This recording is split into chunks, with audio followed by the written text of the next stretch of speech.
Number 2, that's another Padre. This was a massive, massive player. I was in the buy territory this past year. Michael King, Michael King went from relief pitcher to starter. We had, some bearing of who he was as a starter to kind of give us the future story. This was one of my biggest breakouts for last year. Had a lot of potential to not work out, but it did. He had a sub-3 ERA, 170 innings, which I think he bucked all the potential innings limits that people thought were going to be out there. His expected batting average was about a half a run higher, right around 3.5%, right around 3.59. But as you can see on here, average exit velocity gave up a ton of weak contact, which worked really well. Upper percentiles of chase percentage, whiff, K percentage. That weak contact with that strikeout ability worked well in his favor. He had a 27.7% K percentage with weak contact, some walks. There's not a lot to not like about Michael King, but you can ask yourself, all right, some of the expected numbers are a little bit higher. The walk rates, 8.7%. Is he going to be Dylan Cease, or is it going to go in a bad direction? You could maybe put some type of a focus on. But what say you about Michael King? Are you buying or selling the breakout and the cost? Because the cost, by the way, is 64. So it's not as bad as everything is not as bad as the Jackson Merrill cost at this point. You get a little bit of a break, but you're still talking about probably SP2 at this point with Michael King. Yeah, I'm buying on Michael King and the big improvement. Obviously going to a full-time starter is a big adjustment. And, maybe you think, well, the league didn't see him enough or whatever. They saw him tons and he still did not get hit. And the biggest improvement was this sinker went from his main pitch. By the way, he throws it 27% of the time.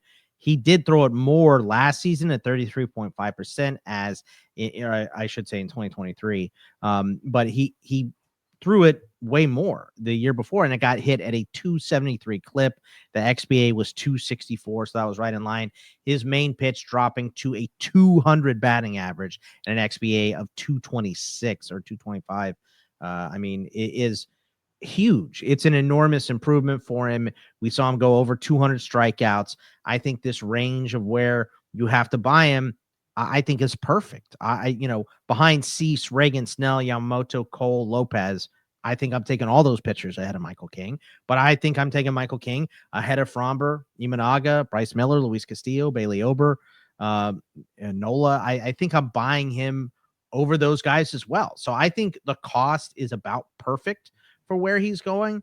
I think, a second season of this is definitely in line, and I'm a buy on Michael King. Yeah, I think the math equation to all of these is does production equal current value? And that's where you kind of have to come up with, is it a buy or a sell? And I'm a buy. I'm going to buy back in on Michael King. I'm not sure the cost has come at a prohibitive amount yet.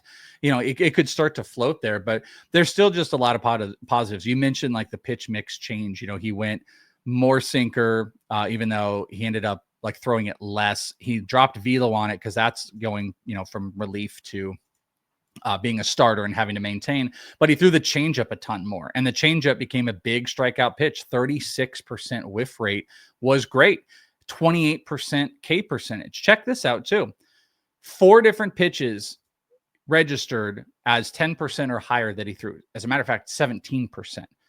Every pitch had a 27 or higher K percentage. That's elite. That's elite. You could throw 4 pitches at 27 or higher K percentage. That's wild. Those same pitches all had an expected batting average of 230 or lower. Now, some of them underperformed. So his 4-seam, it was hit to a 265 batting average, but its XBA was 229. Sweeper, changeup, and sinker, all in the underperforming range, but nothing over 230, which is elite as well. He got better in the second half. So, you get this pitcher who's maintained this really good sinker that he can throw for strikes. He's got this changeup and this sweeper that he's going to get those big strikeouts on. All those pitches, in fact, are getting strikeouts. He also, with a overrun second half improvement, 3.41 first half ERA, 2.15 in the second half. And I love this one. March and April, well, that was where he had like the Dodger series. I think the first game he got blown up. He gave up 10 homers in March and April. March, by the way, only had 2 games pitched, 7 innings, but 10 homers. All other months combined did not equate to what he gave up in those 2 months.